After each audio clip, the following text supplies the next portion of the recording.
The Channel in Adrian had the local politician this week, you know. A very small town. And very few people, well, you know the tendency. People bitch to both the Channel and Adrian. So um, this guy was just, you know, and he's just so politically bigoted in that sort of way that he's just spoiling. He's just looking for an argument. He's just looking for a fight. He's just looking, and there's so many in your world right now that seem to have no life, and so they have to live vicariously through the dynamics, through the reflections of their politicians. Holy crow, isn't that awful? That's it's pathetic in that sort of way, and yet it is a reflection of the, what shall we say, the unwashed masses. But you know, it's not the unwashed masses; it's the college educated ones. Did we just say that? Well, because there is a certain dynamic of an elitism that comes along with that. You know, you've gotten your bachelor's, you've gotten your master's, you've learned in school, you've gotten your accolades, you know, you've been told that you're worthy, you've been told that you're all of these, all of this stuff, and you don't have to work with your hands for a living. Maybe you have to ride a horse, but you don't have to work with your hands for a living. And so you, tend to look down on those people that do have to work with their hands for a living.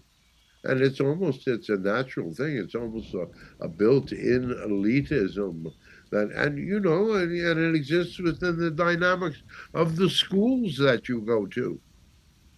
You know, and you know, Okay, so what's wrong with that? I worked really hard to get through that. both But you see, we're that's so that what I we're don't trying to have to tell you. do a blue collar job.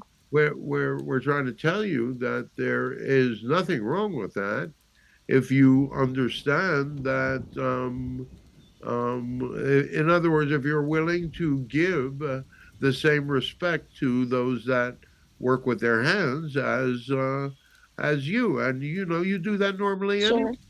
There's not, Yeah. we wouldn't consider you an elitist, No.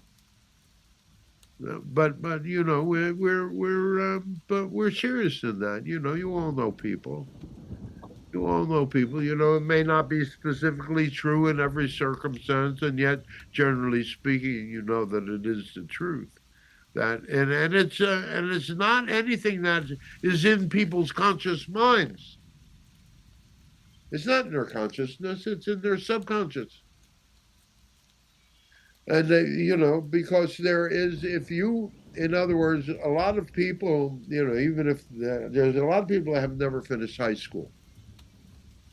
If they've never finished high school, then at a very young age, they separated from the community that is the community that is being educated.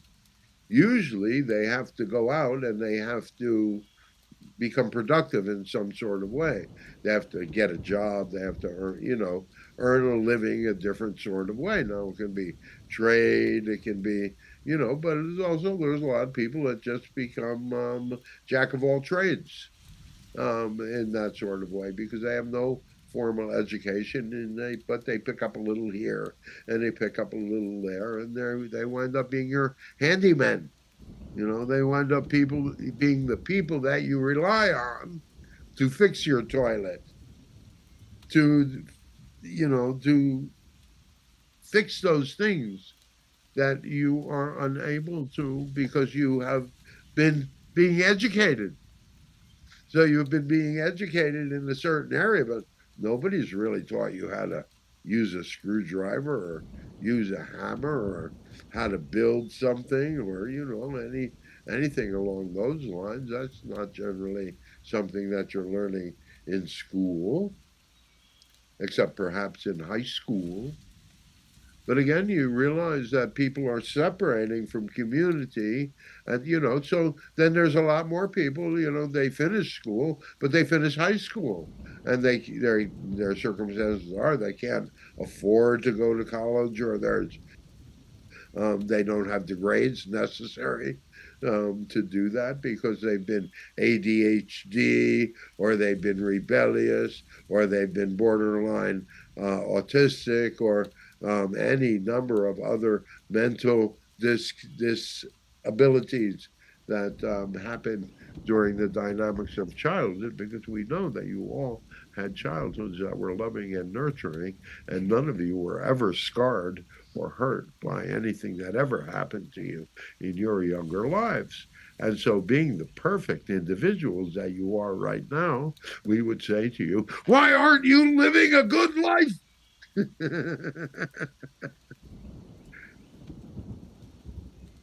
Well, why? Because God taught me, or the someone that put the fear of God in me taught me that I wasn't good enough.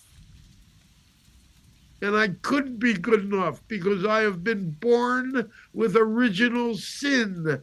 I couldn't even escape that dynamic. And that, any dynamic of sexual desire that you might have, that proves it. That proves it. There's original sin right there, kids.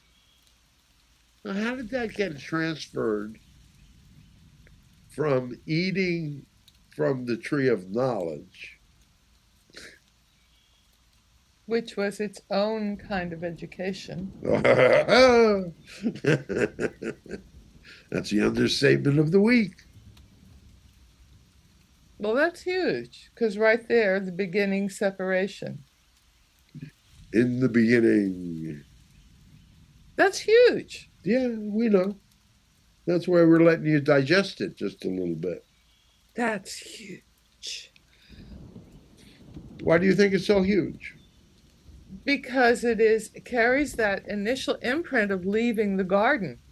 And somehow that translates even now into this separation between knowledge and our more physical selves, our more nature-based selves. That's true. It's a core that can get played out around economics, around education, around all the better things and all the less things. Around relationships, around the beliefs of all of the beliefs that you guys hold around coming together as men and women, or whatever combination you tend to like to come together with these days. So